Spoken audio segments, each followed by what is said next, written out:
كصيب من السماء فيه ظلمات ورعد وبرق يجعلون أصابعهم في آذانهم من الصواعق حذر الموت والله محيط بالكافرين يكاد البرق يخطف أبصارهم كلما أضاء لهم مشوا فيه وإذا أظلم عليهم قاموا ولو شاء الله لذهب بسمعهم وأبصارهم إن الله على كل شيء قدير يا أيها الناس اعبدوا ربكم الذي خلقكم والذين من قبلكم لعلكم تتقون الذي جعل لكم الأرض فراشا والسماء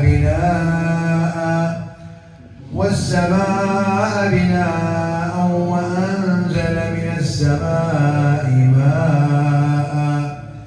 فأخرج به من الثمرات رزقا لكم فلا تجعلوا لله أندادا وأنتم تعلمون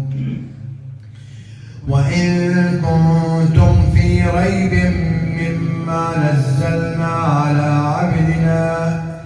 فأتوا بسورة من مثله وادعوا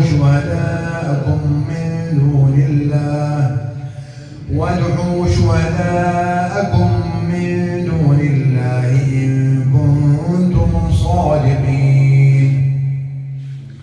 فإن لم تفعلوا ولن تفعلوا فاتقوا النار التي وقودها الناس والحجارة أعدت للكافرين وبشر الذين آمنوا وعملوا الصالحات أن لهم جنات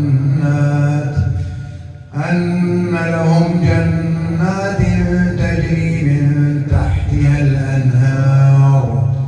كلما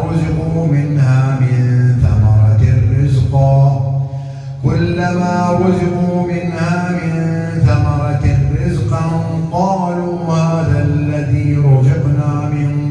قبل وأتوا به متشابها ولهم فيها أزواج مطهرة وهم فيها خالدون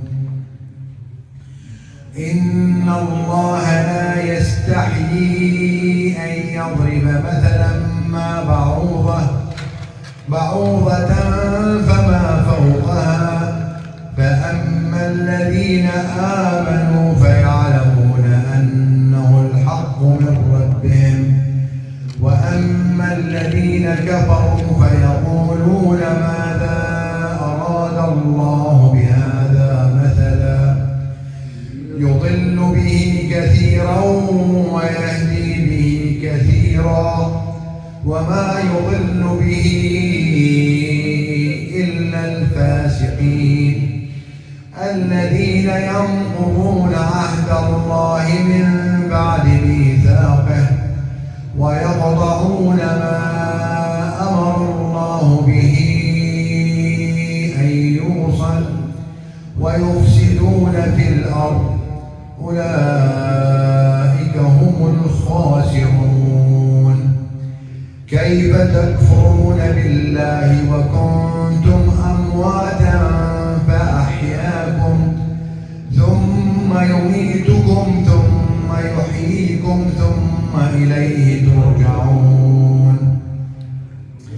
هو الذي خلق لكم ما في الأرض جميعا ثم استوى إلى السماء فسواهن 7 سماوات وهو بكل شيء عليم وإذ قال ربك للملائكة إني جاعل